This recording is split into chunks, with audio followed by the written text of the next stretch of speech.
अस्सलाम वालेकुम, very good morning from new Pakistan. मैं हूं आपकी होस्ट हिना सलमान। व्यूअर्स, आप देख रहे होंगे कि मैंने एक ब्लैक जो पट्टी बांधी हुई है, इसका मतलब क्या है आज मैं आपको बताना चाहती हूँ कि आज 5 अगस्त है और 5 अगस्त जो है एक ऐसी तारीख़ है जो कश्मीरी अवाम के लिए सिर्फ एक कैलेंडर में एक कहते ना कि एक दिन नहीं था, एक ऐसा बाब नहीं था, एक गहरा ज़ख़म था और एक अधूरी दास्तान थी जो इंसाफ की मुसलसल जद्दोजहद कर रही थी और उसकी अलामत थी।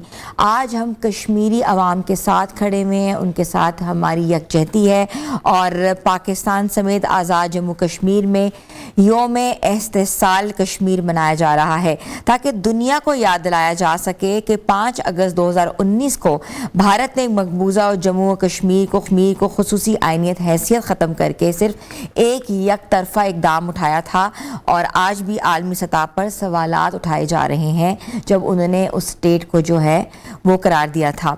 आज सुबह मुल्क में 9 बजे जो है खामोशी जो है इख्तियार की गई थी 1 मिनट की और उसका ये मतलब था कि कश्मीरी अवाम के साथ पाकिस्तान खड़ा हुआ है। हम लोग जो हैं वो एक हैं और हमने अपनी सॉलिडारिटी और अपनी यकजहती जो है उनके नाम की है और ये पैगाम भी दिया है कि पाकिस्तान कश्मीरियों की सियासी, सफारती और इखलाकी हमायत हमेशा जारी रखेगा और पाकिस्तान ने हमेशा भी किसी भी फोरम में हो, किसी भी प्लेटफॉर्म हो, इवन के यूनाइटेड नेशन जनरल असेंबली का भी जब इजलास हुआ तो सबसे पहली बात कश्मीर की गई और कश्मीर के लोगों के हक़ के हवाले से बात की, उनकी खुद इरादियत के हवाले से बात की, उनकी यकजहती के हवाले से बात की और उनको अपना हक़ लेने के हवाले से बात की। पाकिस्तानी क़यादत का मौक़िफ़ है कि जम्मू कश्मीर का मसला अक़वाम मुत्तहिदा की सलामती काउंसिल, करारदादों और कश्मीरी अवाम के हक़ खुद इरादियत के मुताबिक हल होना चाहिए। भारत का मौक़िफ़ हमेशा से ही मुख्तलिफ रहा है, हमेशा से ही वहाँ देखा है कि बर्बरियत रखी गई है।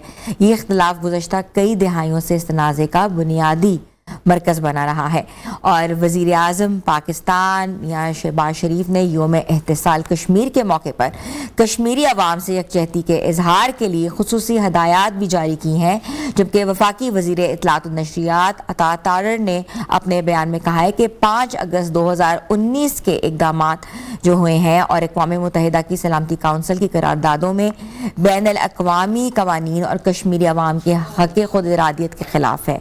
उनका कहना है कि पाकिस्तान कश्मीरी अवाम की सियासी, सफारती, अखलाकी हमायत हमेशा करेगा और इस हक़ को हमेशा जारी रखेगा, जबकि मसला कश्मीर का पायदार हल अक़वाम मुत्तहिदा की करारदादों और कश्मीरी अवाम की उमंगों के मुताबिक जो है वो समझा जाता है।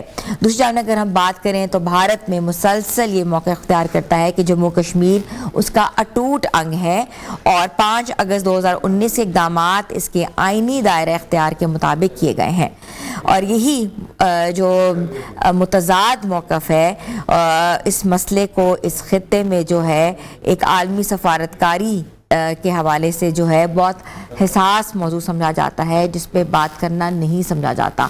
मगर पाकिस्तान हमेशा से ही अपनी सॉलिडारिटी हमेशा कश्मीरी अवाम के साथ शो भी करता है और चाहे वो कलम से हो, चाहे वो आवाज़ से हो और चाहे वो इख्तियार से हो और हमेशा करता रहेगा। और आज जब दुनिया इंसानी हकूक़, अमन, इंसाफ और रवादारी और की बात करती है, इस मकालमे को बयान करती है, तो ये सवाल ये पैदा होता है कि क्या जनूबी एशिया में पायदार अमन मसला कश्मीर के हल के बग़ैर मुमकिन है। मसला कश्मीर एक बहुत बड़ा मसला है, इस खित्ते का बहुत अहम मसला है, इसका हल होना बहुत ज़रूरी है और आलमी बरादरी को हमेशा बताया गया है, समझाया गया है और यकीन दहानी कराई गई है कि अगर ये मसला हल हो जाएगा तो इससे बहुत सी जो चीज़ें हैं, सफारती रवाबत जो हैं वो बहाल हो सकते हैं और भी मसले के ऊपर जो है निशानदेही की जा सकती है। गुज़श्ता 7 बरसों में ज़मीनी हक़ाइक़ किस हद तक तब्दील हुए हैं इसका तो अंदाज़ा आप लगा ही रहे होंगे, जो कि आपने जिस तरीके से देखा है कि वहाँ के लोगों के ऊपर कौन कौन सी बर्बरियत, कौन कौन से जुल्म ढाए गए हैं। आवाज़ उठाने से लोग कासिर हैं, हमेशा से वो इलाका ब्लैकआउट कर दिया जाता है, उन लोगों को हक़ ही नहीं है और मुझे नहीं पता वो कौन सी शहरियत रखते हैं, वो किस स्टेट ऑफ माइंड में है इस वक्त और बहुत जुल्म सितम देखा गया है। ख़ास तौर पर अगर हम ख़वातीन के हवाले से बात करें तो ख़बरें जो हैं कहीं ना कहीं से आई जाती हैं, बहुत जुल्म किया गया उन ख़वातीन, कश्मीरी ख़वातीन के हवाले से। और इसके साथ साथ जो भारत ने फॉल्स फ्लैग ऑपरेशन करने की कोशिश भी की गई, जिसको पाकिस्तान ने हमेशा से बेनकाब किया, वो भी आप लोगों के सामने है। तो पाकिस्तान का मौक़िफ़ जो है बिल्कुल साफ़ है। हम लोग आज भी अपनी सॉलिडारिटी शो करते हैं कश्मीरी के हक़ में। हम लोग साथ खड़े हुए हैं और आज पूरे मुल्क में यौम इस्तिसाल कश्मीर मनाया जा रहा है, ऑफ कोर्स। और हम चाहते हैं कि हम लोग ये मैसेज दे सकें कि पाकिस्तान जो है कभी भी हमेशा डटा रहेगा, पीछे नहीं हटेगा और कश्मीरियों अवाम के साथ, कश्मीर के लोगों के साथ आज भी हम लोग यकजहती सॉलिडारिटी शो करें। तो आज ये जो काली पट्टी मैंने बांधी है, ये उसी एक कहते ना यकजहती का ये एक छोटा सा सबूत है। तो व्यूअर्स, छोटी सी ब्रेक पे जा रहे हैं, ब्रेक के बाद हम वापस आ रहे हैं। आप लोग देख रहे हैं न्यू पाकिस्तान।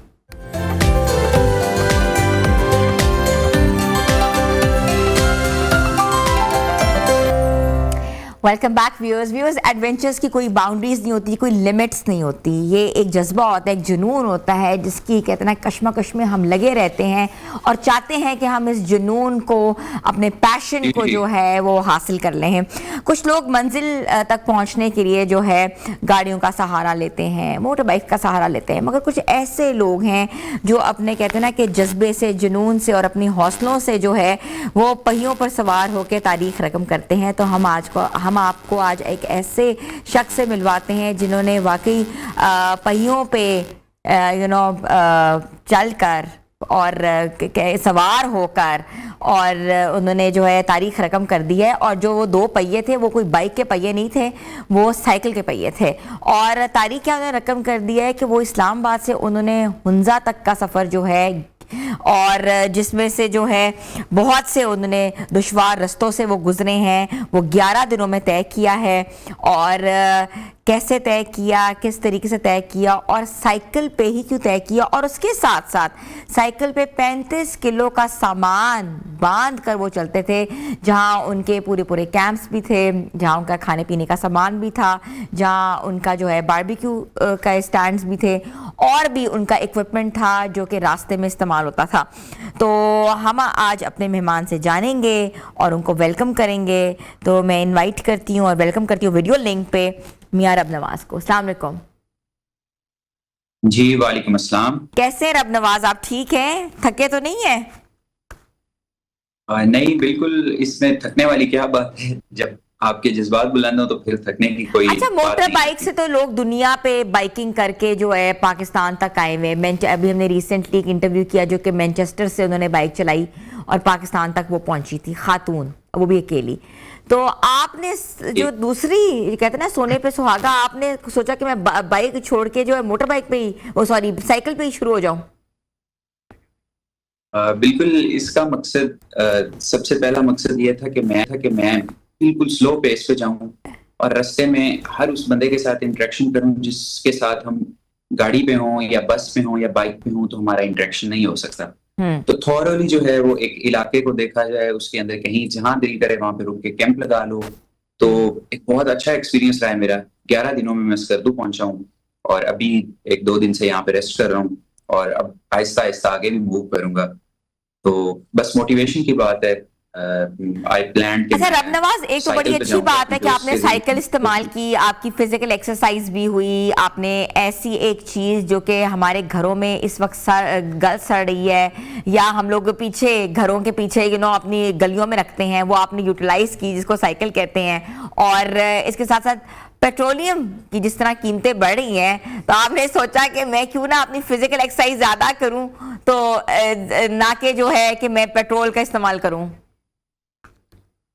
वैसे देखा जाए तो ये एक छोटी सी वजह जरूर थी। जाहिर बात है कोई भी ट्रिप करना हो तो आपको ऑब्वियस सी बात है फाइनेंसेस चाहिए होते हैं, तो ये एक छोटी सी जरूर वजह थी। लेकिन जो मेन इसके पीछे मकसद था वो तो एक ये था कि ग्रीन टूरिज्म को प्रमोट किया जाए।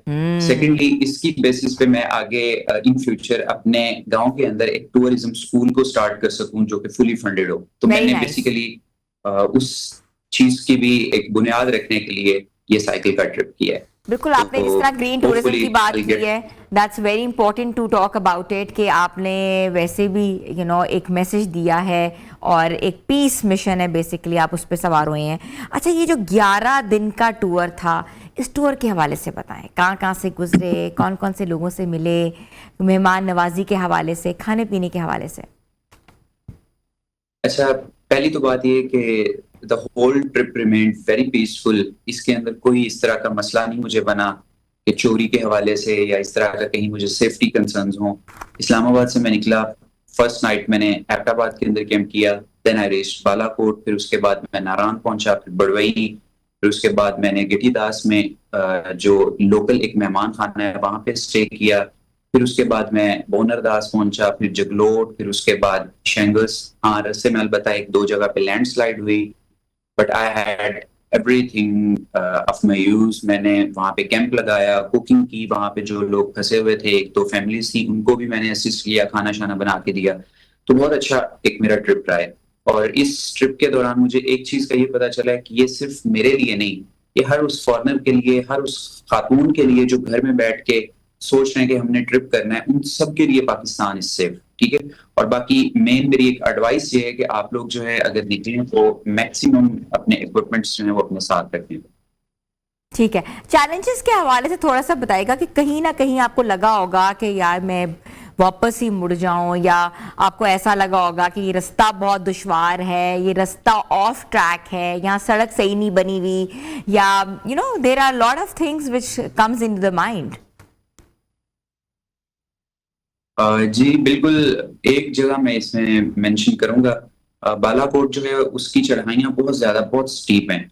तो it was my third day I guess. तो उस दिन मुझे बहुत ज्यादा दिक्कत फेस करना पड़ी है, क्योंकि 35 kg सामान था, और मैं कोई बहुत ज्यादा प्रोफेशनल साइकिलिस्ट भी नहीं था, लेकिन एक जज्बा था मेरे सर पे सवार कि मैंने ट्रिप करना है।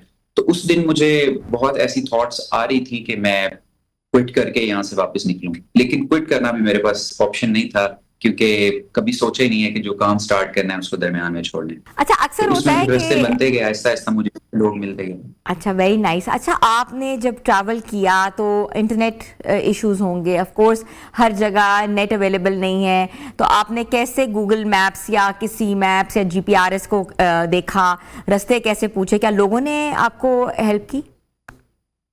जी बिल्कुल। जो इंटरनेट की बात है वो बिल्कुल अनस्टेबल था। मेन किसी डेस्टिनेशन पे जाके हमें मिलता था, तब मैं घर भी रब्ता कर लेता था, और स्पेशली मेरे जो दोस्त इन टच थे उनके साथ भी। तो थ्रू आउट मैंने जो मैप है वो लोकल्स को यूज किया है, और मैंने कोई एक्स्ट्रॉर्डिनरी चीजें नहीं की कि मैं बहुत ज्यादा ऑफ रूट पे जाऊं। मेरा मेन मकसद ये था कि इको टूरिज्म को प्रमोट करने के लिए ये ट्रिप कर लिया जाए, और उसकी बेसिस पे लेटर ऑन पाकिस्तान के अंदर अथॉरिटीज से क्या है कि जो पिंडी भटियां यहाँ पे टूरिज्म स्कूल की बात की जा सके। तो इस वजह से मैंने कोई ऑफ रूटिंग ज्यादा नहीं की, मैं मेन रूट पे ही रहा हूँ, और उसमें मुझे असिस्टेंस जो है वो लोकल्स ने दी। ठीक है। अच्छा, जब आप ट्रैवल कर रहे थे तो आपने कौन कौन से गैजेट्स अपने साथ रखे? That's very important to tell people about, कि आपके पास कौन कौन सी चीजें होनी चाहिए। अच्छा, इसमें मेरे पास सबसे पहले कैमरा था, जिसके जरिए मैं अपनी वीडियोस रिकॉर्ड करके अपना पैगाम अथॉरिटीज तक पहुंचा सकता था। सेकेंडली मेरे पास अपना कंप्लीट कुकिंग सेट था, जो कि बहुत लाइट वेट था। उसके अंदर मैं कुकिंग कर सकता था, साथ में एक दो कोई वहां पे लोकल्स मुझे मिल जाए, कोई मेहमान मिल जाए तो उनको सर्व कर सकता था। कंप्लीट रिपेयरिंग किट थी, जिससे साइकिल को असेंबल किया जा सकता है, साइकिल को रिपेयर किया जा सकता है। एक्स्ट्रा टायर था, दो तीन ट्यूब्स थी। ठीक है। फिर उसके अलावा मेरे पास अपने जो कपड़े थे, दो तीन एक्स्ट्रा शर्ट्स और दो तीन एक्स्ट्रा ट्राउजर्स वगैरह, वो मैंने रखे हुए थे। फिर उसके अलावा मेरे पास टॉयलेटरी किट वगैरह थी, जिसके अंदर टूथब्रश और इस तरह की चीजें सारी थी। ठीक है। और फर्दर जो है, घर से मेरी वालदा ने मेरे लिए पंजीरी बनाई थी, जिसका तकरीबन 1 किलो वजन था। उसने मुझे थ्रू आउट ट्रिप में बहुत असिस्ट किया एनर्जी देने के लिए। सो ये सारी चीजें थी, जो कि तकरीबन 35 kg तक इनका वजन था, और लैपटॉप वगैरह मेरे साथ था। Thank you so much, Rab Nawaz. It was pleasure talking to you. और of course, Go Green Pakistan, green tourism को promote करने का बेहतरीन जरिया है. जिस तरीके से आपने देखा कि रब नवाज या 11 दिनों में उन्होंने जो टूर प्लान किया और वो भी साइकिल पे प्लान किया, तो Pakistan is the safest country to travel along. और कहते हैं कि बहुत से खदशात होते हैं, बहुत सी चीज़ें दिमाग में होती हैं, मगर ऐसे जो लोग होते हैं जो कि आपको ट्रैवल करके बताते हैं, अपनी वीडियोज़ लोड करते हैं और पॉजिटिव इमेज पाकिस्तान का दिखा रहे हैं, तो ऑफ कोर्स वो ट्रैवल कर रहे हैं, तो उनके साथ जब ऐसे कोई वाक़यात नहीं होते या सेफ तरीके से अपनी डेस्टिनेशन पे पहुंचते हैं, तो ये भी बहुत से लोगों के लिए जो एक होता है ना कि एक सेफ एंड साउंड प्लान होता है, जो ऐसी डेस्टिनेशन पॉइंट्स पे जाना चाहते हैं किसी भी मीडियम के ऊपर, किसी भी मोड के ऊपर ऑफ ट्रांसपोर्टेशन. तो व्यूअर्स, छोटी सी ब्रेक पे जा रहे हैं. ब्रेक के बाद हम वापस आ रहे हैं. आप लोग हमारे साथ रहें.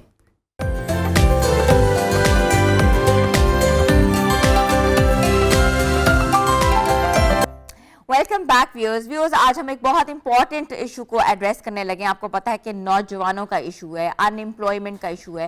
पाकिस्तान में कहा जा रहा है कि ब्रेन ड्रेन हो रहा है और हम चाहते हैं कि पाकिस्तान में ब्रेन गेन हो. तो ब्रेन ड्रेन को कैसे रोका जा सकता है, और इसके साथ साथ जो बच्चे जो हैं ग्रेजुएट्स हैं, जिनके पास डिग्रीज हैं और जॉब्स नहीं हैं, वो कैसे अपने आप को इक्विप कर सकते हैं, एंटरप्रेन्योर्स बन सकते हैं, क्योंकि आगे जो ज़माना आ रहा है वो एंटरप्रेन्योर्स का आ रहा है, बिजनेस का आ रहा है. तो अपने आप को, अपनी स्किल्स को कैसे हम बिजनेस में डेवलप करेंगे, क्या की फैक्टर्स होने चाहिए, कैसे जो है एंटरप्रेन्योर बनना चाहिए, क्या वजूहात होती हैं जिसकी बिना पे जो है हमारे नौजवान हैं जो इस चीज़ों से पीछे हो जाते हैं कि यार बिजनेस तो समझ ही नहीं आ सकता, या बहुत पैसे चाहिए बिजनेस में, या हमारे पास सरमाया नहीं है, हमारे पास विजन नहीं है, सोच नहीं है. मगर आज हम इस सोच को इंजेक्ट करना चाह रहे हैं सोसाइटी के अंदर, क्योंकि आने वाले सालों में ये कहा जा रहा है कि बिजनेस तकरीबन जो है वो प्रमोट होंगे, आगे जाएंगे. जॉब्स जो हैं उस तरीके से नहीं रहेंगी. आपको पता है जिस तरह एआई का दौर आ गया हुआ है, एआई ने बहुत सी जॉब्स को ओवरटेक कर लिया हुआ है. और इसके साथ साथ हम आज इसी हवाले से बात करेंगे. हमारे साथ मौजूद हैं एंटरप्रेन्योरशिप कोच भी हैं और ऑफ कोर्स मेंटोर भी हैं और बिजनेस मेंटोर हैं, और बताएंगे नौजवानों को कि बिजनेस कैसे करना है. तो मैं वेलकम करती हूँ वकार अहमद साहब को. अस्सलाम वालेकुम. Thank you very much for giving me the opportunity. और बड़े अच्छे टॉपिक पे आपने पॉइंट ऑफ रेज किया है. देखिए, स्टार्टअप और एंटरप्रेन्योर, आपने कहा कि brain drains and this and that, jobs are going to finish. So इस वक्त अगर आप स्टार्टअप्स की तरफ ध्यान देते हैं, यानी वो बच्चे जो भी स्टार्टअप्स की तरफ आना चाह रहे हैं, सबसे पहले what they have to keep in their mind, उनका why should be very much clear. क्योंकि अगर उनका वाई क्लियर नहीं होगा, उनको उनका पर्पस मालूम नहीं होगा. तो वाई के ऊपर उनको फोकस करना होगा कि मेरा वाई क्या है, why I am starting this business and it is what is my achievement to where I have to go. Once the why is clear, then they have to work on the passion and purpose. कि ये passion और purpose फिर उनको drive करेगा. Not like this कि मुझे किसी ने कहा तो ये कर लो, मैं ऐसा कर लेता हूँ. उसमें क्या है कि उसका टाइम वेस्ट होगा. पैशन उसको ड्राइव करेगा. एवरी डे मॉर्निंग वाली ही वेकअप, उठ के अपने कामों में 12 घंटे 18 घंटे जो भी उसको टाइम स्पेंड करना है वो उस पर काम कर सकते हैं. देन मेन उसके अंदर अपने 3-4 चीज़ों को उसको ख्याल करना है कि वो क्वालिटीज़ होनी चाहिए एज ए स्टार्टअप. यानी उसके अंदर इनोवेशन की क्रिएटिविटी होनी चाहिए कि इनोवेटिव हो, not the tradition. Wheel is already invented, दोबारा व्हील इन्वेंट करने की ज़रूरत नहीं है. फिर रिस्क टेकिंग, यानी कभी रिस्क लेना है तो he can take the risk और she can take the risk. Then decision making, how fast you can take the decision. अगर आप स्लो हो डिसीजन मेकिंग में, वर्क ऑन दैट. अच्छा वकार अहमद साहब, सबसे बड़ा इशू हमारे यहाँ ये है कि ऑफ कोर्स वी नो कि हमने बिजनेस करना है. हम अपनी यूथ की बात कर रहे हैं, पाकिस्तानी यूथ की बात सोच लेते हैं, आइडिया सोच लेते हैं कि भाई मार्केट में गैप है, extract the idea. How to go about it. सरमाया नहीं होता, लोन्स नहीं मिलते. आपको पता है आसान नहीं है एक डिग्री होल्डर के लिए लोन लेना, इट्स नॉट ईजी. उसके बाद अगर वो मिल भी जाता है तो वो पाकिस्तानी मार्केट में कहते हैं कि हमारे पैसे डूब गए, राइट डायरेक्शन नहीं है, एक्सट्रैक्शन नहीं है. पाकिस्तानी सोसाइटी के बच्चों को जो यहाँ से पढ़े हुए डिग्री होल्डर्स हैं, उनको कहाँ कहाँ इन्वेस्ट करना चाहिए, कौन कौन से स्टेटस में आगे आना चाहिए. राइट. देखिए, अगेन वही कि जब आपके पास सारी चीज़ें जैसे भी हमने डिस्कस की क्लियर होती है ना, तो आप एक डायरेक्शन, एक पाथ पे चल रहे होते हैं. 4-5 चीज़ें बड़ी इंपॉर्टेंट है. यानी आपका idea is very important. 1000 ideas are there. तो which idea you are working, what is your USP, what you are going to sell, और जिससे आपको रेवेन्यू जनरेट करना है। आपका आइडिया क्लियर होना चाहिए, आपकी टीम जो उस पर बिल्ड करनी है वो क्लियर होनी चाहिए, और it is relating to the finance की, that's why I am explaining this.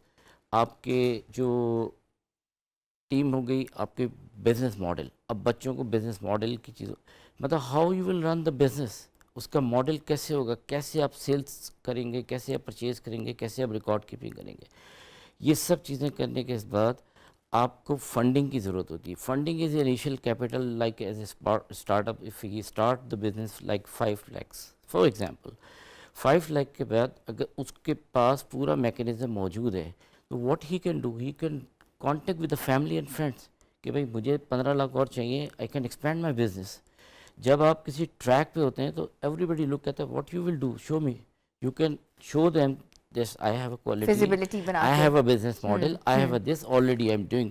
ये आपका जो क्वेश्चन था कि फंड, बैंक क्यों नहीं देगा finance, banks are ready to give the finance, but why they fail? Because they don't have the strong roots, they don't have the strong platform. Verbal discussion से नहीं, banks requires the documents presentation. आपकी documentation नहीं सही। Yes. अब उसके बाद क्या होता है कि आपका टाइमिंग बड़ा इंपॉर्टेंट है। अब for example let's say covid के ज़माने के बाद, before the covid nobody knows online क्या है, ई कॉमर्स क्या है, हाउ फास्ट क्विकली मार्केट कोई आपकी इक्विप हुई और फौरन चीज़ें ट्रैक पे आई। तो अगर ये एक टाइमिंग बड़ी इंपॉर्टेंट है, जो भी स्टार्टअप बिजनेस करने जा रहा है, first thing don't look it to here and there कि वो ये कर रहा है मैं, no, ask yourself what is my passion, what is my requirement, what I can do. यानी 12 घंटे 14 घंटे 18 घंटे मैं स्पेंड कर सकता हूँ, तो वो है उसको ड्राइव करने में हेल्प करता है। अब आप जब बैंक में या किसी वेंचर कैपिटलिस्ट के पास जाते हैं, अब मेरे पास क्लाइंट्स में I am training to some new founders और स्टार्टअप्स को, they are ready for the finance. मैं दुबई में होता हूँ, वहाँ पे अब क्या है कि वो रेडी है, नेक्स्ट 3 मंथ में हमारा टारगेट है कि we will apply for the, they can pitch their ideas. तो आइडियाज़ के लोग बैठे हुए हैं, इन्वेस्टर्स बैठे हुए हैं, टेक में इन्वेस्टमेंट्स हो रही है, हेल्थ सेक्टर में इन्वेस्टमेंट हो रही है, जो आने वाले कमिंग एरिया में इमर्जिंग इंडस्ट्रीज़ हैं। Don't go for, like, suppose one thing somebody is selling and again you are coming in the market again, because it's the same, everybody think about beyond the thing, concepts, like अगर कोई मैं ऐसी चीज़ जो कोई value addition है हो, जो कि कम्युनिटी में वैल्यू ऐड कर सकती है, जिससे उनकी हेल्प ग्रोथ हो सके, हेल्प हो सके, ठीक है, तो this will be help to sustain. Okay. अब आप भी मार्केट में जाएं, मैं जाऊं, we look what is the new, we ask what is the new, what is the new variety, what the things. तो ये सारी चीज़ें जब आप लोग मिला के इन सब का कॉम्बिनेशन चलता है तो उसमें हेल्पफुल होती है। देखिए इसमें एक और फिर चीज़ होती है कि लोग बिज़नेस तो स्टार्ट करते हैं बट डॉक्यूमेंट स्टार्ट से नहीं लेके चलते। मैं बिज़नेस स्टार्टअप्स को कहता हूँ कि day 1 from when you get the license you enter in the excel your cost, every day cost you should enter, every month daily ledger अपना आप अपडेट करें, ठीक है। वो कहते हैं यार जब आएगा तो देखा जाएगा, जब आएगा तो देखा जाएगा। That's the reason banks are refusing you, because आपके पास प्रॉपर डॉक्यूमेंटेशन नहीं है। If you maintain your proper accounts monthly, ठीक है। अच्छा वकार अहमद साहब, आजकल एक और चीज भी आ रही है, बच्चे जो हैं अब कहते हैं कि डिग्रीज नहीं करनी, हम शॉर्ट कोर्सेज कर लेते हैं, जैसे एआई के कोर्सेज, साइबर सिक्योरिटी के कोर्सेज हैं, या और भी बहुत कोर्सेज आ चुके हुए हैं which are helping them to transform into their business as well. You think so कि ये चीज होनी चाहिए, डिग्री वर्सेस ये जो कोर्सेज हैं ये फायदेमंद हैं? I am 100% agree with you. देखिए कोविड के बाद I was attending one session, कोई 8 घंटे का वो सेशन था, मैंने अटेंड किया, दुनिया भर के एक्सपर्ट्स थे, they sit together and they brainstorm कि what next is coming and they disclose on that time, 2002-1 की बात है, उस वक्त डिस्क्लोज किया था। उन्होंने कहा था कि फ्यूचर में कमिंग जो टाइम है degree will not required, the skills will be more required. तो बट ये कि डिग्री इज़ इम्पॉर्टेंट, आप उसको लेके साथ चलें, मगर अपने पैशन के साथ जो आपका स्टार्टअप है उसके ऊपर भी काम करें। डिग्री ये नहीं कि आपने छोड़ देनी है, बट ये कि आप अगर फॉर एग्जांपल आपका एआई की तरफ है, साइबर सिक्योरिटी की तरफ है, अब उसमें AI is a very vast field, उसके अंदर आपको क्या करना है, कोडिंग करनी है या सिर्फ क्लाइंट को ऐप बनवा के देनी है, साइबर सिक्योरिटी के अंदर चैटबॉट्स बनाने हैं। जी, साइबर सिक्योरिटी के अंदर बहुत सारी चीज़ें, तो you have to define what exactly you need, exactly वो डिफाइन करें और वो कोर्स करें। अगेन वही कि इसने किया तो मैं भी कर लूँ, तो you will not get the success. वो आप कोर्स ज़रूर करें और साथ साथ जो आपकी सर्टिफिकेशन है या डिग्री वो आप पैरेलल रखें, कोई हो नहीं, but more focus I would suggest कि इस एरिया में करें। क्योंकि देखें मेरे जैसे एक्सपर्ट भी every day new technology, new things are coming. We just finish one thing, after 3 months it's There's another collapse and the new model enter. comes up. So it's fail. So people are changing. How fast you are. अच्छा, एक कारोबार अगर नाकाम हो जाए उसको खड़ा करने में कितना टाइम लग जाता है वापस? बहुत अच्छा क्वेश्चन किया ये। अमूमन बहुत सारे मेरे से पूछ, देखिए मेरी नज़र में मैं आज बच्चों को यही सजेस्ट करता हूँ, failure is not a failure, is your feedback. Just always, whenever you failed in life, don't think I'm failed. Feel like it's a feedback to me. It's a learning. It's a learning. Feedback, but define, like उसको फौरन write down करें कि भाई 80% मेरी success रही, 20% gap हो, इस next time I will not repeat the thing. अगर if you repeat the thing it means you are not following your thing. So this is very important कि आप इसको, फेलियर है कोई बात नहीं, मगर आई विल गारंटी दिस, अगर आप एक बिजनेस में फेल हुए but you learn a lot, उस मिस्टेक को उनसे लर्न करके आप जब नया चीज़ को स्टार्ट करते हैं you will go empire Beyond. You बहुत बड़ा आप एम्पायर कर। आप किसी भी स्टार्टअप फाउंडर की स्टडी उठा कर देख लें, एवरेजली 6-7 टाइम्स दे फेल्ड। अच्छा, आप of course you hail from Dubai and you been working over there since many years. आप दुबई में पाकिस्तानी जो जाते हैं तो they are most of like, अगर हम बात करते हैं तो वो जॉब्स उनके पास होती हैं ज़्यादा लेबर वर्क, ज़्यादा अगर आप स्टैट्स उठा के देखें, बहुत कम ऐसे होते हैं जो कि किसी लेवल पे जाते हैं, या of course they are foreign qualified, then they can gain a good job और अ प्रोफेशनल जॉब। तो आप क्या समझते हैं कि पाकिस्तान का जो एरिया आप देखते हैं, आप डेमोग्राफिकली देखें, सिर्फ वर्कफोर्स यहाँ से निकाली जा सकती है, नर्सिंग हो जाएगी, या आपके प्लम्बर्स हैं, आपके इलेक्ट्रिशियंस हैं, या आपके ऐसे लोग हैं जो स्किल्ड बेस्ड हैं, क्या आगे वाले सालों में जो है Pakistan will be workforce provider? बहुत बड़ी अपॉर्चुनिटी है, बहुत बड़ा गैप मौजूद है।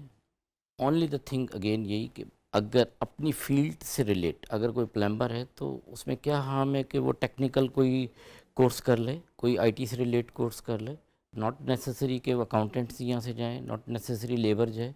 अगर आप कोई टेक्नीशियन है या कोई डिप्लोमा होल्डर है किसी टेक्निकल फील्ड में, आप उससे रिलेटेड कोई फील्ड में कोई कोर्स करें और वहाँ जाके वैल्यू एडिशन करें, कोई सॉफ्टवेयर को डेवलप अपने यहाँ से किसी टीम के साथ कांटेक्ट में रहें। Lot of people are doing this thing and they just started 700 dirham। I know my clients are there.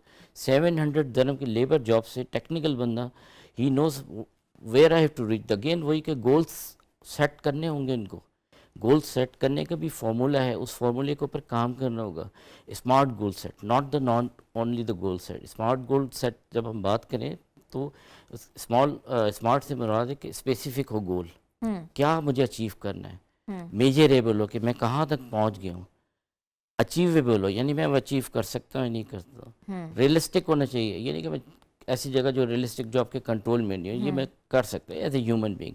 And the last is which is really I love this, time bound. यानी शौक तो है मैंने ये काम करना है, बट कब करना है कब ख़त्म करना है नहीं मालूम, उसका टाइम फिक्स करें। From 1 August I will start, 31 December I will achieve my goal, and every month you review your goal. 31 को क्लोज करें, देखें where I reach, when I reached suppose 90%, 70%, all right, this is the gap, okay, what strategy is required, how I will move for the next one।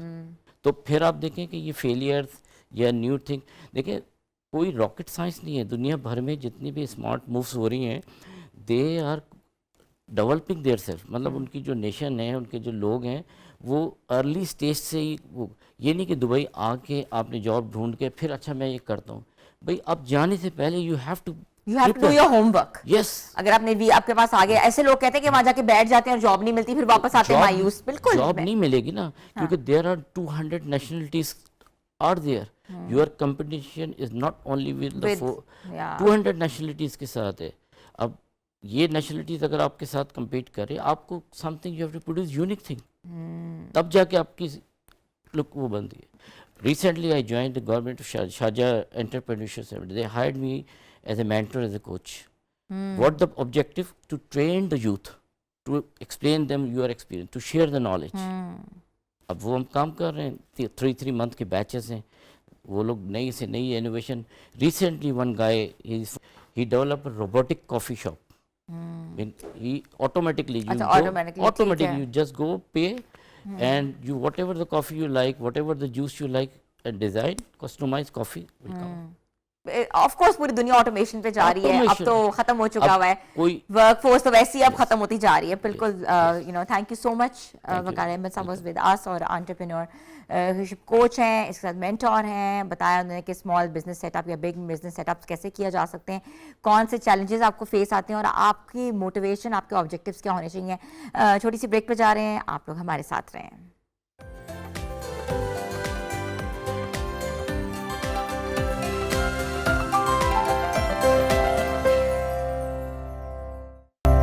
Welcome back viewers.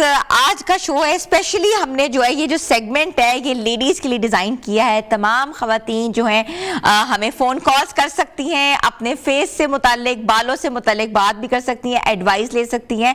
आपको पता है बाज़ार में बेतहाशा जो है वो फैलाया हुआ है, और आलू बुखारा है, आम है, आड़ू है, नाशपाती है, केले हैं, और भी बहुत से ऐसे फ्रूट हैं जो कि हम सीजनल भी देखते हैं. तो ये जो फ्रूट है ये हम इससे फेशियल कैसे कर सकते हैं, फ्रूट फेशियल. आज हम आपको बताएंगे कि फ्रूट फेशियल आपने घर में कैसे बनाना है, कैसे इस्तेमाल करना है, कौन सा फल किस चीज़ को ट्रीट करता है, और इसके साथ साथ बालों पे भी हम फ्रूट का इस्तेमाल कर सकते हैं. सिर्फ स्किन के ऊपर नहीं कर सकते, बल्कि बालों की चमक, बालों की दमक, बालों के लंबापन, बालों गंजपन, ये तमाम चीज़ें जो हैं ये फ्रूट के साथ जो हैं वो हासिल हो सकती हैं. आप मत जाएं ओवर द काउंटर्स, मत महंगे महंगे मास्क खरीदें, मत महंगे महंगे फेशियल खरीदें, फेस पैक्स खरीदें. आप सिर्फ हमारा ये सेगमेंट देखें और एंजॉय करें, और हमें लाइव कॉल्स करें, और हम आपको एडवाइस भी देंगे, बताएंगे भी कि आपने अपने घर में बैठे बैठे ट्रीटमेंट कैसे करनी है. और सिर्फ फ्रूट क्या, 200 रुपए के फ्रूट में, 200 रुपए में आप बेहतरीन फेशियल हासिल कर सकते हैं. ना कि आप 2000 दें, आप 20,000 रुपया दें, आप बड़े बड़े प्रोसीजर्स करवाएं. और कहते हैं ना कि बैक टू नेचर भी है. कुदरत का करिश्मा यही है कि आप बैक टू नेचर जाएं, आप वो तमाम चीज़ें इस्तेमाल करें जो कि अल्लाह ताला ने हमारे लिए बनाई हैं, और इन तमाम चीज़ों में जो है शिफा भी है और भलाई भी है. और मैं वेलकम करती हूँ आपकी जानी मानी, हमारी जानी मानी ऑल टाइम फेवरेट आपा नैयर ज़िक्रिया. अस्सलाम वालेकुम. हाँ जी, वालेकुम अस्सलाम. कैसी हैं आपा? अल्हम्दुलिल्लाह बेटे, बिल्कुल ठीक हूँ. ठीक है. अब आपा, आज आप हमें बनाना सिखा रही हैं कि फलों से फेशियल कैसे करते हैं. हाँ, और घर में कैसे बनाते हैं. हाँ जी बिल्कुल. आप देखें कि घर में जो है वो, हर घर में जो है वो फ्रूट्स आते हैं, और जो फ्रूट्स के जो पल्प हैं, जो फ्रूट्स के जो की इंग्रेडिएंट्स हैं, खाने में तो हेल्दी हैं ही हैं. तो जो भी फ्रूट आया हुआ है आपने अगर खाया है और उसका थोड़ा सा हिस्सा लेके आपने अपनी स्किन की प्रॉब्लम कोई भी है, ठीक है, अगर ड्राइनेस है, टैनिंग है, अब देखें जो ये वाला मौसम जा रहा है इसमें बहुत ज़्यादा सन टैन हुआ हुआ है, पिगमेंटेशन हुई हुई है, फ्रैकल्स हैं, एक्नी है, और इस तरीके से जो है वो डिफरेंट इश्यूज को आप फेस कर रहे होते हैं. तो आप इन्हीं फ्रूट्स को आपने किस तरह से अपनी स्किन टाइप के मुताबिक जो है वो उसको बनाना है और कैसे यूज करना है. तो आप बिलीव करें कि महंगे से महंगे सीरम, महंगे से महंगे प्रोसीजर्स जो आप सैलून्स पे जाके करवाते हैं, आप घर में जो है वो इनको बना के आप सैलून वाले जो रिजल्ट है घर में ले सकते हैं. ठीक है. अच्छा आपा, लोग कहते हैं कि फ्रूट जो है वो खाया जाए ज़्यादा, हाँ वो ना लगाया जाए मुंह पे, क्योंकि इसके बहुत एडवर्स इफेक्ट्स होते हैं. क्या ऐसी बात है? नहीं, ऐसा तो कुछ भी नहीं है, लेकिन यह है कि इन चीजों की कुछ कॉम्बिनेशंस है. ठीक है. अगर एक बनाना आपने खाया है, उसका थोड़ा सा पल्प लेके आप मैश करके उसकी पेस्ट अगर आप दही में बनाती हैं, तो अगर ड्राई स्किन है थोड़ा सा ऑयल डाल के वो अगर आप अपने फेस पे लगा लेती हैं, मैंगो प्यूरी है, पीच है, कोई भी जो फ्रूट है उसको किसी चीज़ के साथ कॉम्बिनेशन के साथ, तो किसी किस्म का जो है वो कोई प्रॉब्लम नहीं आती. हाँ, कुछ चीजें ऐसी हैं कि कुछ लोगों को जो है वो एलर्जी कर जाती है, साइड इफेक्ट्स भी हो वो जाते हैं। खाने में भी और फेस पे लगाने में भी। उसमें यह है कि पहले थोड़ा सा पैच टेस्ट कर लें, अपने कान के पीछे या अपनी बाजू के ऊपर आप लगा के देख लें कि आपको कोई इचिंग या रेडनेस वगैरह तो नहीं हुई। 5-10 मिनट वेट करें, अगर कोई प्रॉब्लम नहीं है तो आप इसको यूज कर सकते हैं। आपने बड़ी अच्छी बात की पैच टेस्ट की। आई हाँ थिंक जी। जो कि प्रोफेशनल्स होते हैं वही बात करते हैं कि पैच टेस्ट जरूरी होता जी, है। बहुत ज्यादा नॉर्मली जरूरी है। जितनी भी हमारे यहाँ हर्बलिस्ट आती हैं या जी। होते हैं, उनको ये नहीं अंदाजा होता कि पैच टेस्ट कितना जरूरी है। बहुत जरूरी है, क्योंकि कुछ लोगों को हनी, चाहे प्योर हनी क्यों ना हो, एलर्जी कर जाता है। कुछ लोगों को अंडा जो है वो एलर्जी कर जाता है, खाने में भी लगाने में भी। तो कुछ चीजें ऐसी हैं। अब एलोवेरा आप देखिए कितना अच्छा है बालों के लिए, स्किन के लिए। तो कुछ लोगों के जो है ये प्रॉब्लम, वो कॉल्स करती हैं कि आपा हमने लगाया तो बहुत ज्यादा स्किन पे जो है वो रैशेज आ गए, धप्पड़ से जो है वो फेस ठीक के है। ऊपर पड़ गए। तो इस वजह से जो है वो कोई भी चीज अगर आप हर्बल से भी बना रहे हैं, फ्रूट से बना पैच रहे हैं, टेस्ट जरूर करें। तो पैच टेस्ट आप जरूर करें। खासकर वो लोग कि जिनको पता है कि मैं कोई भी इस तरह से जो है वो चीज खा लेती हूँ या लगा लेती हूँ तो मुझे प्रॉब्लम हो जाती है, तो फौरन से आप कोई भी चीज अपने चेहरे के ऊपर नहीं लगाएं, पहले उसको चेक कर लें फिर लगाएं। ठीक है। आप आजकल जो स्किन कॉम्बिनेशन स्किन ज्यादा चल रही है, क्योंकि मौसम ऐसा है कि आपका टी जोन एरिया जो हाँ है वो जी। ऑयली है और ओवरऑल जो है आपकी स्किन ड्राई भी है और एक्नी प्रोन स्किन है। जी बिल्कुल। क्या करना चाहिए, क्या क्या लगाना चाहिए? हम आप लाइव डेमोज भी ऑफ कोर्स करेंगे जी, आपके बिल्कुल। साथ, आप हमें सिखाएंगे भी और हमारे जो नाजरीन है वो भी सीखेंगे। जिन लोगों की ये बरसात के मौसम के अंदर जो है वो एलर्जीज, रैश, खारिश, एक्नी अदरवाइज मुंह पे खारिश बहुत होती है। अदरवाइज नहीं होती, गर्मियां भी गुजर में गई, गर्मियों में भी ये प्रॉब्लम नहीं होती वैसे भी, लेकिन जैसे ही बरसात स्टार्ट होती है तो काफी लोग जो है वो सफर कर रहे होते हैं, बच्चे इसमें बहुत ज्यादा सफर कर रहे होते हैं कि उन्हें एलर्जीज वगैरह इस तरह की जो है वो प्रॉब्लम हो जाती है, ये वाला मसला हो जाता है। उसके लिए जो है वो सिंपल आप एक टोनर पूरे घर के लिए बना के रख लें बरसात के मौसम के लिए। आप क्या करें कि 4 गिलास पानी के लें, उसको देचकी के अंदर डालें, अच्छी तरह से नीम के पत्ते धो के 3 से 4 मुट्ठियां वो देचकी के अंदर डाल दें, 1 मुट्ठी भर के पुदीने की डाल के उसको दम के अंदर जो है ना वो आप बनाएं, पकाएं कि अगर 4 गिलास पानी के डाले थे तो वो 3 गिलास रह जाए। उसके बाद उसको स्टेन करके आपने शावर बॉटल के अंदर डालना है। अगर 3 गिलास है, आधी चाय की चम्मच उसके अंदर आप फटकड़ी की डाल दें, आधी चाय की चम्मच उसमें कपूर की डाल दें। सिंपल ये चीजें डाल के आप एक शावर बॉटल के अंदर रख दें। आपने जो है वो नहाया, अगर एलर्जीज वगैरह तो नहाने के बाद ये वाला जो वाटर है अपने पूरे जो है वो आप अपनी बॉडी पे स्प्रे करें, इसको ड्राई होने दें। आप देखें कि इसके साथ ना आपको खारिश होगी, ना इचिंग होगी, ना एलर्जी होगी, ना गर्मियों के अंदर, बरसात के अंदर पित्त बन जाती है, ब्लस्टर, पानी के बारीक बारीक छाले बन जाते हैं जो कि बहुत पेनफुल होते हैं। तो अगर आप ये वाला टोनर पूरी बरसात, हबस और नमी के मौसम में आप अगर इसको खत्म नहीं होने देंगे और इसको आप अपने सर से लेके पूरी बॉडी पे जो है वो यूज कर सकते हैं, तो आपको इंशाल्लाह ताला इस मौसम से रिलेटेड कोई भी जिल्द का कोई भी प्रॉब्लम इशू है नहीं होगा। ठीक है। आपा मुंह पे खारिश की जैसे बात की है कि अक्सर होती है, आप ये देखें मेरी साइड्स के ऊपर इतनी हाँ जी। ज्यादा ये एक्नी निकल आई है और ये बहुत इच करती है, Itching होती है, तो जी। ऑल्दो मेरी स्किन एक्नी प्रोन स्किन नहीं है, लेकिन हाँ इस जी। सीजन में हमेशा निकलती है, ऐसे ही क्या है। करना चाहिए? सबसे पहले तो जिस तरह से आप अपनी स्किन का बता रही हैं या कोई भी, क्योंकि बच्चियां आजकल जो है वो कॉलेज ऑफिस जाती हैं तो लाजमी उन्होंने कोई ना कोई जो है वो फेस पे बेस वगैरह यूज करती हैं, फाउंडेशन, वो बेसिकली सिलिकॉन बेस्ड होती है, वो आपके पोर्स को क्लॉग कर देती है। तो आपने नाइट में जो है वो अपने मेकअप को जो है वो क्लिंजर करने के लिए आपने क्या करना है, 3 टेबलस्पून ऑलिव ऑयल, 3 टेबलस्पून उसके अंदर जो है वो आलमंड बादाम का तेल डालने और 3 टेबलस्पून ही आप तिलों का तेल या कोई भी ऑयल आपका, 3 ऑयल आप डाल के इसको मिक्स करके, कोकोनट ऑयल डाल लें, 3 ऑयल मिक्स करके रख लें। आपने साबुन से चाहे फेस वॉश से फेस को वॉश करके आप चंद कतरे इसके लेके पूरे फेस के ऊपर अच्छे से जो है वो जेंटल सा मसाज करें और फिर टिश्यू ऑफ करें। आप देखें कि साबुन से मुंह धोने के बाद जब आप ऑयल के साथ जो है वो मसाज करके टिश्यू ऑफ करेंगे, आपके डीप पोर में जो बेस बैठी हुई थी वो रिमूव होगी। Dirt ठीक सारी है, remove होती ठीक है। है, तो उसको रिमूव करना जरूरी है। उसके बाद सिंपल फ्रिज में आपके दही पड़ा हुआ है, थोड़ा सा आप दही ले, उसके अंदर आप कॉर्नफ्लोर मिक्स कर लें। सिंपल इन दोनों को मिक्स करके ये वाली पेस्ट आप अपने पूरे फेस पे लगा लें। 5 से 10 मिनट लगी रहे, उसके बाद चेहरे को वॉश, दही और कॉर्नफ्लोर, दही और कॉर्नफ्लोर कॉर्नफ्लावर आप यकीन करेंगे आपको मैजिकल रिजल्ट मिलेंगे उसके। दही के अंदर क्योंकि प्रीबायोटिक है, प्रोबायोटिक उसके अंदर, तो वो जो गुड बैक्टीरिया है, अगर आपके स्किन के अंदर किसी भी तरह का एलर्जी इन्फेक्शन वगैरह हो रहा है तो वो उस बैक्टीरिया को वहीं पे जो है वो खत्म कर देगा, वो बेस्ट है। या अगर आपकी ड्राई स्किन है तो आप क्या करें, नीम ऑयल बना के रख लें। आप क्या करें कि 100 ml तिलों का तेल ले लें और उसके अंदर जो है वो 20 ग्राम के करीब नीम की नमोलिया, नीम के सीड आपको पंसारी की दुकान से मिल जाएंगे, उनको आप मैश करके पीस के उस ऑयल के अंदर आप डाल दें। 3 से 4 दिन के लिए वो उस ऑयल में पड़ा रहेगा, ये आपका नीम ऑयल बन जाएगा। फेस को वॉश करके आप चंद कतरे इस ऑयल के फेस के ऊपर मसाज कर दें।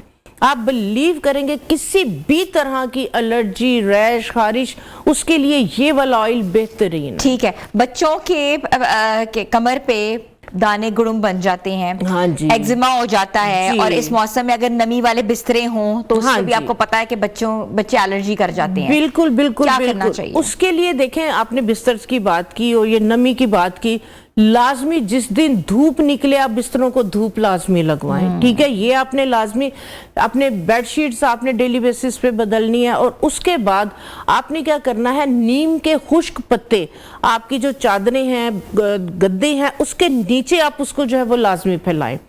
ठीक है, वो आप नमी वहां पे नहीं आने दें, तो नमी नहीं आएगी। और अपने घर में आप फरनाइल वगैरह की अच्छी तरह से सफाई रखें, अपना टाकी लगाएं ताकि जहां पे नमी वगैरह है नमी ना हो। और हाइजीन का जो है वो थोड़ा सा अपने बिस्तर का, अपने कपड़ों का डेली बेसिस पे बच्चों को भी नहलाएं, खुद भी नहाएं, और कपड़े जो है वो धुले हुए, खुश्क हुए हुए, नमी वाले ना हो। और दूसरे नंबर पे एक दूसरे का टॉवल यूज करने से अवॉइड करें। टॉवल यूज किया है उसको धूप जरूर लगवाएं, बिस्तरों को धूप लगवाएं, अपने तकियों को धूप लगवाएं, और डेली बेसिस पे चादरें वगैरह जो है वो जरूर चेंज करें। ये बहुत जरूरी है। हाँ मौसम जी। ऐसा है ना, मौसम की ऐसा है, वजह हाँ से जी, बड़ा बिल्कुल। मसला होता है। अच्छा, ये भी बताइएगा कि स्क्रब हमारा बड़ा दिल चाहता है, हम अपनी स्किन को जो है एक्सफोलिएट करें हाँ बार जी। बार, तो हमारा दिल चाहता है, हम स्क्रब बहुत इस्तेमाल करते हैं। हाँ जी, स्क्रब बिल्कुल। से भी रैशेस पड़ जाते हैं अक्सर, और स्क्रब जो है वो भी एक्नी जो है वो फैलाता है फेस के ऊपर। जी जी जी बिल्कुल, मैंने देखा है कि ना काउंटर पे जो है वो एप्रिकॉट स्क्रब, हर्बल स्क्रब, इस तरह से जो है वो पड़े हुए होते हैं।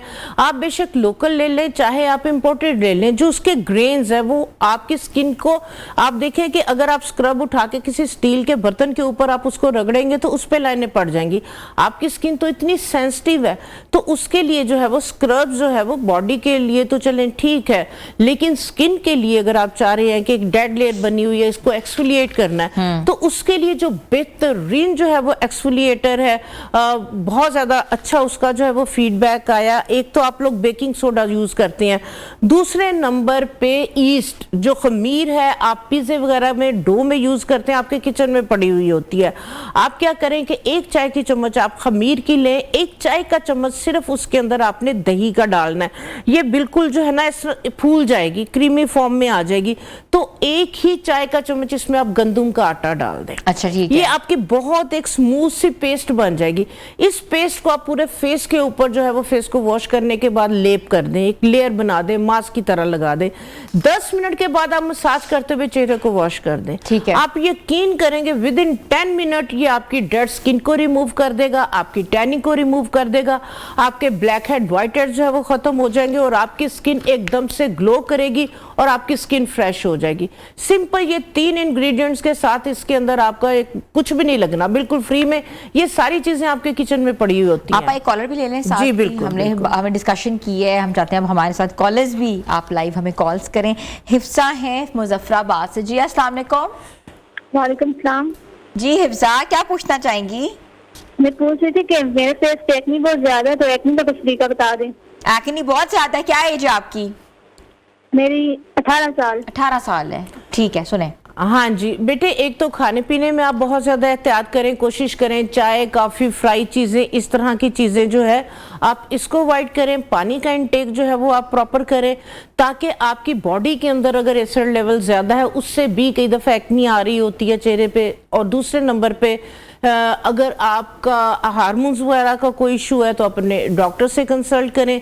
दाने बन रहे हैं उनको नोचे नहीं, उनको छीले नहीं, पस वगैरह पड़ती है, मैंने देखा बच्चियां नोच रोच के निकाल रही होती, उसमें ये होता है खड्डे पड़ जाते हैं स्किन पे, ठीक है।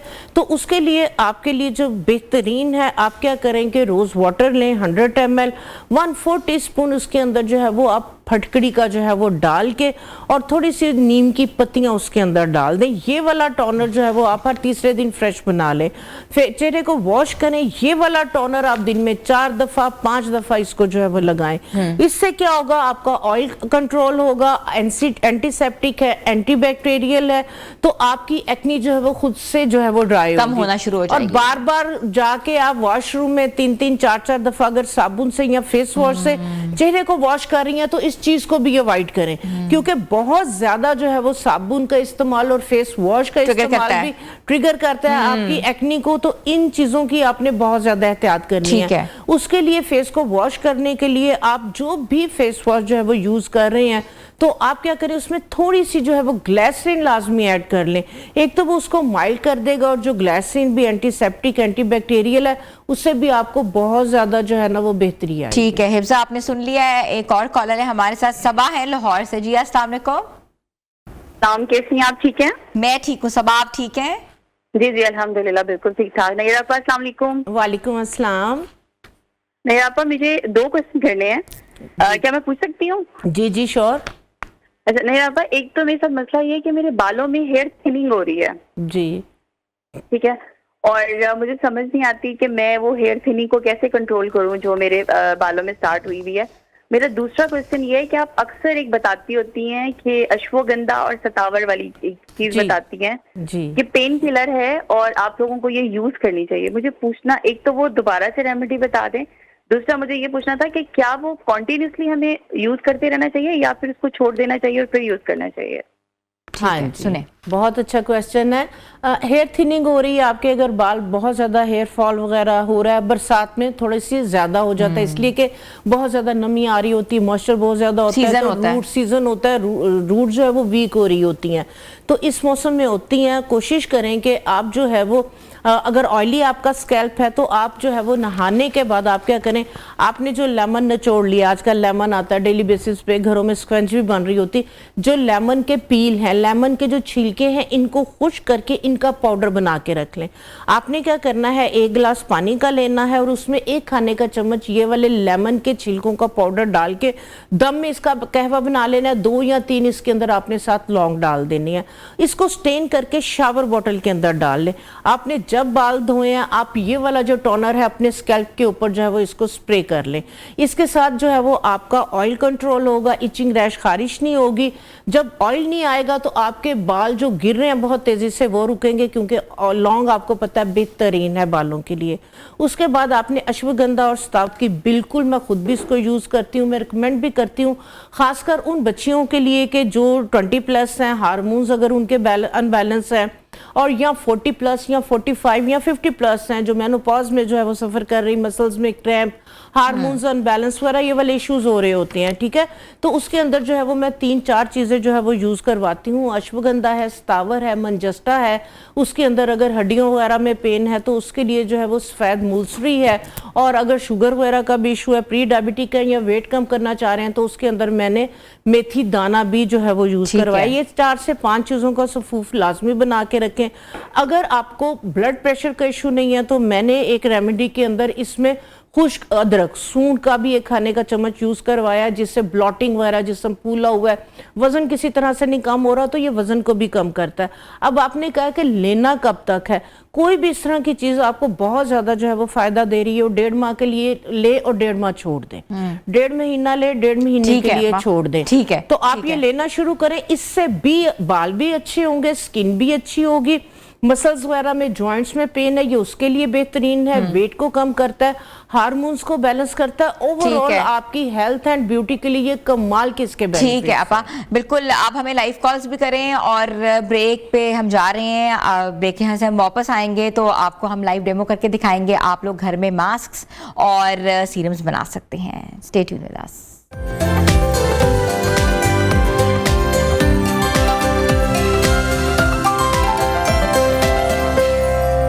वेलकम बैक व्यूअर्स हमने आज सोचा कि आज हम आपको बनाना सिखाएं कि फलों के साथ फ्रूट पैक्स कैसे बनाए जा सकते हैं स्किन के लिए, और फलों के साथ ही बालों की ट्रीटमेंट कैसे की जा सकती है। और अक्सर लोग पूछते हैं कि हमें ऐसा हेयर डाई बनाएं जो कि वेजिटेबल या फ्रूट से बना हुआ हो। तो आज हम आपका इस क्वेश्चन को भी हम लोग एड्रेस करेंगे। आप हमें लाइव कॉल्स कर सकते हैं, स्क्रीन पे नंबर चल रहा है, लाइव कॉल्स करके आपा नीर जकरिया इज विद अस और उनसे आप फ्री एडवाइस हासिल करें। जी आप आज हम क्या सिखा रही हैं? हाँ जी, देखें आजकल जो है वो हमारी आप फ्रूट शॉप पे जाएं तो सेब आपको आड़ू नज़र आएगा, खुबानी है, खरबूजा है, केले हैं, आम है। ये सारे फल जो है वो आपके घर के अंदर मौजूद होते हैं और आप खा रहे होते हैं। आप इनके छिलके भी फेंक देते हैं और आप जो है वो फेस के ऊपर आपके डिफरेंट प्रॉब्लम इश्यूज आ रहे होते हैं। तो आज मैं आपको बताती हूँ कि हमने जो है इस फल को खाने में कितने बेनिफिट्स है इसके, वो तो आपको पता ही है कि हेल्थ के पॉइंट ऑफ व्यू से जो फल हैं, मैं इस चीज़ के हक में बिल्कुल भी नहीं हूँ कि आप सिंथेटिक फॉर्म में जो है वो विटामिन्स वगैरह लें। ये आपकी मल्टी विटामिन की एक जो है वो प्लेट है। तो आप जो है वो मिक्स फ्रूट की जो है वो एक चाट भी बना सकते हैं। थोड़ा सा लेमन डालें, उसमें चाट मसाला डालें, दोपहर में पेट भर के जो है वो इसका बाउल खाएं। हेल्दी भी है, वज़न को भी कम करेगा, आपकी स्किन को भी अच्छा करेगा। अब जिस तरह से जो है वो हम बात कर रहे हैं कि जो कॉल्स भी आई हैं कि आजकल एक्नी और इस तरह के जो है वो स्किन एलर्जीज वगैरह के इशू है, तो आप देखें कि ये जो है वो आड़ू, ठीक है, पीच, ये आप एक लेके इसको जो है वो आप इस तरह से इसकी प्यूरी बना लें। इसकी जो अंदर की गुठली है उसको भी मैंने इसके अंदर का मगज बादाम निकाल के उसको भी मैंने साथ ही थोड़े से दही के अंदर इसको इस तरीके से जो है वो ब्लेंड कर लिया। ठीक है। अब जिन लोगों की ऑयली स्किन है या एलर्जीज है स्किन के ऊपर, या सन टैन हो गया हुआ है, बहुत एक्स्ट्रा ऑयली स्किन है, ओपन पोर्स हैं, तो आपने क्या करना है कि इसकी जो प्यूरी है, इसका जो पल्प आपने पूरा इस तरीके से लेना है। आपने इस तरीके से तकरीबन 1 टेबलस्पून के करीब इसका जो है वो आपने पल्प लिया। इसके अंदर अब आपने डालनी है मुल्तानी मट्टी। मुल्तानी मट्टी की ये क्वालिटी है कि वो आपका एक्सेस ऑयल जो है वो एब्जॉर्ब करती है, और एक जो है वो आपको बड़ी अच्छी पेस्ट जो है ना फेस के ऊपर, क्योंकि उसको हमने स्टे करना है 10 से 15 मिनट के लिए, ठीक है। तो इसके अंदर आपने इस तरीके से थोड़ी सी मुल्तानी मट्टी और एक चुटकी उसके अंदर आपने फटकड़ी की जो है वो जरूर डालनी है।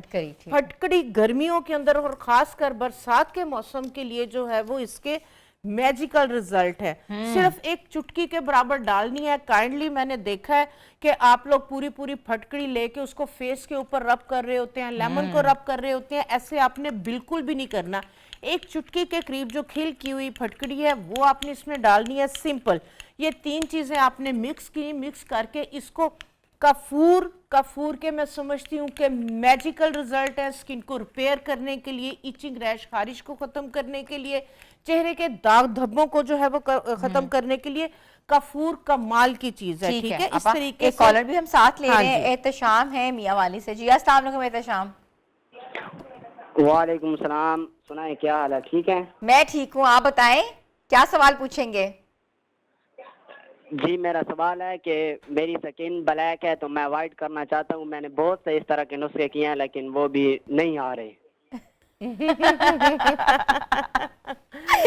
अच्छा, मैं आपको बताती हूँ। ये जो हमने, हाँ जी, ये हमने आड़ू का पल्प, मुल्तानी मट्टी, एक चुटकी इसके अंदर फटकड़ी की, एक चुटकी कफूर की, ठीक है। ये वाला पैक जिनके ओपन पोर्स हैं, ऑयली स्किन है, जिस तरह से ये अभी जिनकी कॉल आई थी कि ये कह रहे हैं कि सन टैन या स्किन डल है, कलर जो है वो फेयर करना चाह रहे हैं, ठीक है। कोई भी चीज़ इस तरह के नहीं है कि आपका कलर अगर पैदाइशी तौर पे सांवला है तो कोई भी चीज़ ऐसी नहीं जो चिट्टा कर दे, अगर करेगी बाद में स्किन को डैमेज ज़रूर करेगी। इसी पैक के अंदर अगर आप आधी चाय की चम्मच के बराबर इसके अंदर 1/4 टीस्पून तकरीबन, ठीक है, ज़्यादा नहीं डालनी। अगर हल्दी, अगर आप चाह रहे हैं कि आपका रंग गोरा चिट्टा हो जाए, इसी पैक में 1/4 टीस्पून हल्दी और 1/4 टीस्पून मुलट्ठी का पाउडर, ठीक है, ये भी डाल देंगे। आप बिलीव करें कि ये वाला जो फेस पैक ही ना बनेगा ना, दिखाएं मुझे, लगाए ना, मैं इसको देखूं। जी इसके मैजिकल रिजल्ट आपको मिलेंगे। ये आपके ऑयल को जो है वो कंट्रोल, इस तरीके से ये देखे पेस्ट बनेगी और इसकी थिक सी लेयर आपने लगा के 10 से 15 मिनट तक छोड़नी है, आधा घंटा भी लगा सकते हैं अगर आप ज़्यादा अच्छे रिजल्ट चाहते हैं। ये फेस पैक आपने लगा के 10-15 मिनट के बाद छोड़ आपने देना है, रब नहीं करना। रब नहीं करना, 10-15 मिनट के बाद रब करते हुए मसाज करना है, ठीक है। ताकि इसके जूसी स्किन के अंदर पेनिट्रेट हो जाए। डीप पोर में अगर आपकी जो है वो डेड सेल्स है, इम्प्योरिटीज हैं, ब्लैक हेड है, व्हाइट हेड है, या सीबम एक्सेस सॉइल आपके पोर्स के है। अंदर बैठा हुआ है, तो ये उसको अंदर से जाके सॉफ्ट करके पॉप अप कर देगा। ठीक है। जब मसाज करके आप वॉश करेंगे फेस को, आप बिलीव करें कि आपको 50% जो है वो आपकी स्किन के अंदर रिजल्ट आ बेहतरी जाएगा। जो नजर आएगी रिजल्ट। ठीक है। इसको 2 दिन बाद एक दफा यूज करें, 2 दिन बाद एक दफा यूज करें, फिर हफ्ते में 2 दफा यूज ठीक है। आपका करें। एक कॉलर भी है, मोहम्मद रमजान है सरगोदा से। जी अस्सलाम वालेकुम। वालेकुम अस्सलाम मैम, कैसी हो? मैं ठीक हूँ, क्या सवाल पूछेंगे? मैम मैं वेल्डिंग का काम करता हूँ, तो ये चेहरे पे छाई पड़ जाती है। वेल्डिंग का काम करते हैं, चेहरे पे छाइयां पड़ जाती हैं, ठीक है। हाँ हाँ जी, एक वेल्डिंग तो का काम मास्क लगा के हाँ करें जी ना। जी जी, एक तो आप मास्क लगा के करें, दूसरे नंबर पे वो स्किन बर्न हो जाती है। ठीक है, इस तरह की स्किन के ऊपर आपने कोई भी एक चीज जहन में रखें, जो केमिकल बेस्ड आपने क्रीमें वगैरह उस टैनिंग को खत्म करने के लिए, स्किन को जो है वो कलर को बेहतर करने के लिए यूज नहीं करनी। आपके साथ मैं जो है वो एक क्रीम जो है वो शेयर करती हूँ, ये आप जो है वो बना के रख लें, हर 8 दिन बाद आपने फ्रेश बनानी। ये आपकी स्किन को रिपेयर करेगी, हील करेगी, सूदिंग इफेक्ट देगी, ठंडा करेगी, तो फिर आहिस्ता आहिस्ता खुद ही जो एक आपकी लेयर जल गई है वो खुद ब खुद जो है वो रिपेयर होके बनना शुरू हो जाएगी। उसके लिए आपने क्या करना है, आपने एलोवेरा जेल लेना है। कोशिश करें कि आपने जो एलोवेरा जेल है जो कॉस्मेटिक शॉप से मिलता है वो आपने लेना है। अगर आप फ्रेश लेंगे तो आपको डेली बेसिस पे फ्रेश बनाना पड़ेगा। ठीक है, ये चीज़ आपने जो है वो जहन में रखनी है। अच्छा, वो एलोवेरा जेल फ्रेश का मसला होता है? हाँ जी बिल्कुल, कंटेमिनेशन हो जाती है ना, फंगस आ जाती है उसमें, फिर स्मेल आ जाती है। अच्छा। कोई भी फ्रूट अगर आपने काट के रखा है, आप उसी टाइम उसको खा लें, घंटा 2 घंटा पड़ा रहेगा, फिर आपने नहीं खाना, उसके अंदर बैक्टीरिया आ जाता है। ठीक है, इस चीज की बहुत ज्यादा जो है वो आपने एहतियात करनी है। तो मैं इसलिए आपको बता रही हूँ कि 8 दिन की आप इकट्ठी बना के रख लेंगे तो फिर आपके लिए इजी हो जाएगा। डेली बेसिस पे अगर आप बना सकते हैं तो फिर आप जो है वो फ्रेश एलोवेरा जो है वो ले लें। ठीक है, आपने क्या करना है कि आपने इस तरीके से जो है वो एक खाने के करीब जो है वो एलोवेरा जेल लेनी है, और इसके अंदर आपने डालना है कॉर्नफ्लोर, जो सूप को थिक करने के लिए आप डालते हैं, वो आपने इसके अंदर जो डालना है वो तकरीबन 1 टेबलस्पून एलोवेरा जेल ली है, 1 टेबलस्पून आपने इसके अंदर जो है वो कॉर्न स्टार्च या कॉर्न फ्लोर जो है वो डाल लेना है। इसको अच्छी तरह मिक्स कर लेना है। इसी के अंदर आपने थोड़ा सा डालना है दही। जैसे मैंने आपको बताया कि जो दही है ना, ये कमाल की चीज़ है। ये उसी टाइम आपकी स्किन के ऊपर कोई भी इरिटेशन, एलर्जी, खारिश हो रही होती है उसको ट्रीट करता है। और 1 चुटकी के बराबर आपने इसके अंदर काफूर ठंडक देगा, सुकून देगा, आपकी जो स्किन को रिपेयर करेगा, हील करेगा। ठीक है, 1 चुटकी के बराबर लेना है काफूर, आपने ज्यादा नहीं लेना। ठीक है, सिंपल ये वाली चीजें जो है वो आप इसको डेली बेसिस पे आप लगाना शुरू करेंगे।